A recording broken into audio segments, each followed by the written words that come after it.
am Kireil E. Sartorio from Bachelor of Elementary Education. Today we're going to discuss about Azure Model. Azure Model is an instructional design model that has the goal of producing more effective teaching and learning. This model is composed of 6 essential steps in planning instruction. Next is the acronym of Azure. A for Analyze Learners, S for State Objectives, S for Select Method, Media, and Materials. U for Utilize Methods, Media, and Materials. R for Require Learners' Participation. E for Evaluate Student Performance. Now we know the acronym of Azure. Let's proceed to first step. Analyze learners. With the learner as the center of the initial instructional process, consideration is to get a clear picture of the learner's learning style, age level, interests or preferences, background, special needs, and cultural diversity. Second step, state objectives. This is the main instruction guide that will direct the fellow to reach the target, known as the learning outcomes expected of the lesson. This statement describes what the learner would be able to perform as a result of the instruction.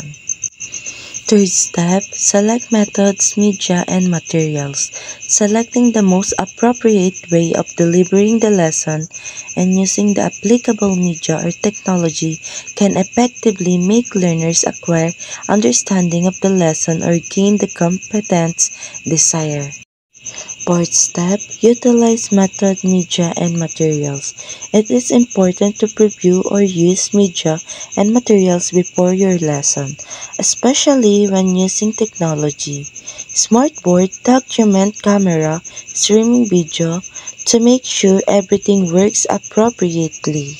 The fifth step of Azure Model is require learners' participation. Requiring students to be actively involved in the lesson will not only engage students, but will help them retain what they are learning. Some ways to do this are to incorporate cooperative learning structure, questioning, having discussion, or creating fun, hands-on activities, game, and many more. And for the last step of Azure is evaluate student performance. Assessing learners' performance can take place across phases of the lesson.